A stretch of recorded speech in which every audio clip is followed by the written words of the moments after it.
Plan culte, c'est des films, plan culte, des films cultes.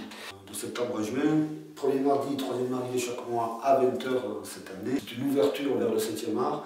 L'idée c'est d'avoir le film, je le présente en général 3-4 minutes en début de séance. Ce sont toujours que des films qui sont restaurés son et image, donc qui sont aussi frais que le premier jour de leur sortie. Et ensuite Yann-Marie et moi on anime le débat autour du film.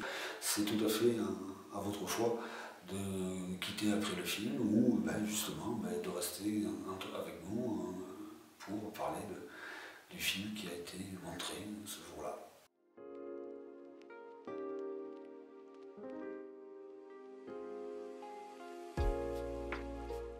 La curiosité de ce film-là, c'est Trintignant. Trintignant dans un western, il n'en a jamais fait, il n'en a fait que celui-là, et il est muet, Jerry Trintignant, dans le film. Corbucci, il va voir Trintignant parce qu'il le trouve acteur fantastique, machin, vous êtes génial, monsieur Trintignant, et vous n'aimerez pas tourner en western. Non, je ne parle pas américain. En fait, Corbucci, puisqu'il ne voulait pas parler, il le rend muet, et puis comme Trintignant disait qu'il aimait beaucoup la chaleur, et du coup il a mis son western en plein milieu des Alpes, dans la neige, et Trintignant a dit, ouais, pourquoi pas, et il a fait le film.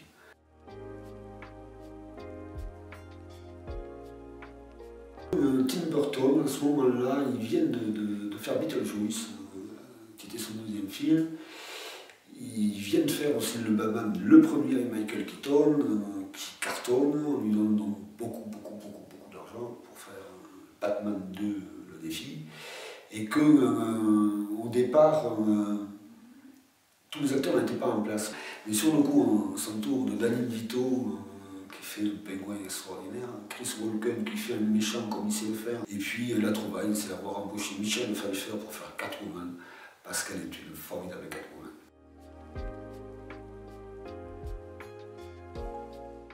Il y a des vrais oiseaux et des faux oiseaux dans le film, mais il y a aussi beaucoup plus d'oiseaux vrais que d'oiseaux faux.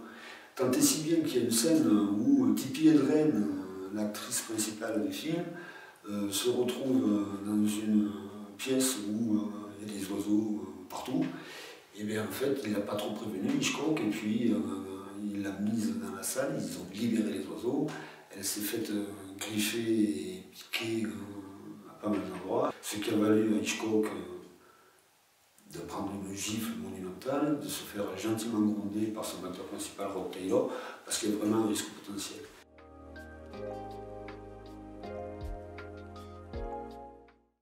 Brando, il a lancé internationalement la mode du t-shirt blanc moulant. Et le t-shirt blanc moulant s'est vendu à des quantités phénoménales et est encore utilisé de nos jours, alors pas forcément blanc, mais le t-shirt, on le doit à Marlon Brando dans le tramway de Vénétie.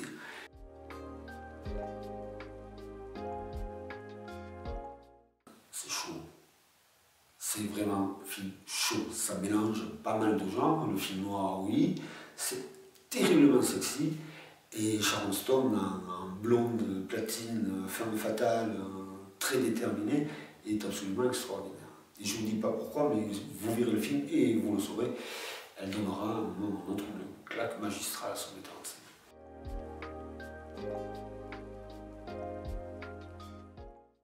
Terminator, c'est l'année Cameron. Premier film, deuxième film en réalité, parce que son premier film c'était Piranha, avec des piranhas qui arrivaient à voler de l'océan vers la plage.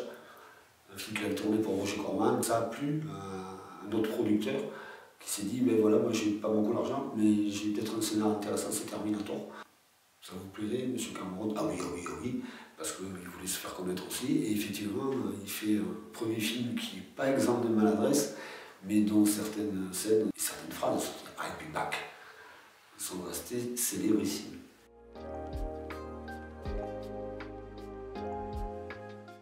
Le long drive, si on n'est pas un peu dans l'esprit lynchien, il y a deux options. Ou on s'y embête fermement, ou on adore, et du coup c'est passionnant. Alors, le spectateur, il faut qu'il vienne voir pour savoir s'il est dans ceux qui vont être enquiquinés par l'univers lynchien, ou ceux qui vont plonger dedans dans l'univers lynchien, ils vont trouver ça formidable. Après, le film a tellement d'entrées possibles que je pense que chacun peut trouver l'entrée qui lui convient. C'est un film terriblement énigmatique.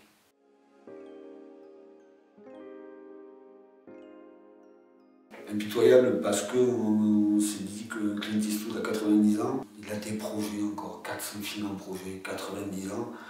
Ce gars-là, il n'a absolument rien à prouver, c'est un acteur peut-être pas très bon, mais qui sait faire passer des émotions comme il le faut, au moment où il le faut, de manière adéquate. Et que Impitoyable, ça sera quand même Oscar du meilleur réal, ça sera Oscar du meilleur film.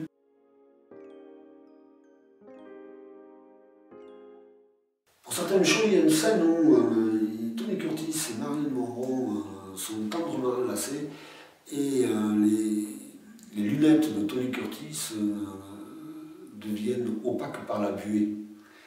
Et bien oui, c'est exactement ce qui s'est passé. Il s'est retrouvé vraiment très près de Marilyn Monroe et il était très ému. Et effectivement, la buée, c'est pas quelqu'un, un accessoiriste qui est venu pour en mettre. Non, c'est parce que c'est un peu torrido pour lui. Je crois que c'est difficile de ne pas rire à certaines choses. Il y a un paquet de répliques qui sont totalement délirantes. Et puis le trio que forment Lemmon, Curtis, Marilyn Monroe et donc accessoirement un gangster, George Raft, ça vaut mille, ça vaut mille.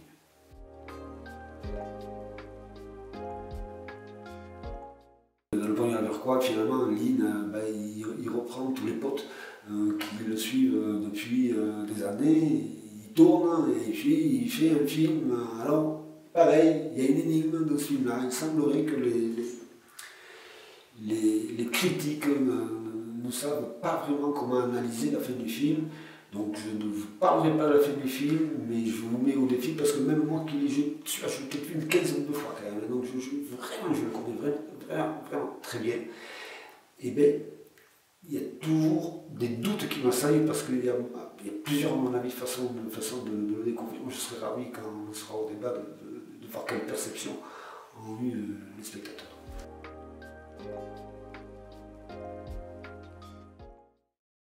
Le film est charmant parce qu'en fait c'est un postulat un peu spécial. Il y a des sorciers à New York.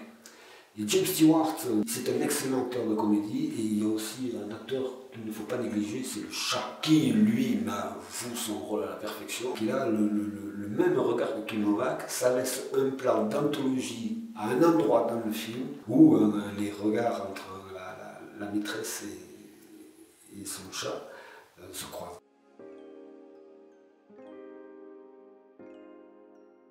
Taxi Driver, c'est la rencontre entre un acteur de génie, De Niro, et Jodie Foster, qui est toute juvénile, dans un rôle particulièrement difficile, puisqu'en fait c'est une prostituée. Le film est poisseux, il a un grain, c'est un grain volontaire, pardon, c'est un choix artistique, et il réserve beaucoup de surprises, surtout en même temps derrière, sur une espèce de finale qu'on n'attend pas.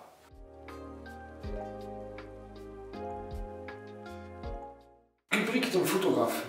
Alors c'est peut-être important pour 2001 qu'il soit photographe. Il a travaillé des années dessus. Pas de star dans ce film-là. La star, ce sont les images.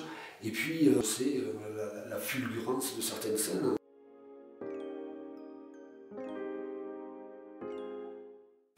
Le film est bon. Et en même temps, il est extrêmement significatif de ce que le nouvel Hollywood dans la fin des années 60 et des années 70. Mine de rien, même s'il n'est pas contextualisé dans cette période-là, on sent que la guerre du Vietnam pèse lourdement sur la conscience américaine. Les Américains en ont ras-le-bol du cinéma très académique et donc bousculent un petit peu, enfin, les jeunes metteurs en scène bousculent un petit peu la table. Mine de rien, c'est le début presque d'une contestation qui va devenir quand même presque quasi planétaire.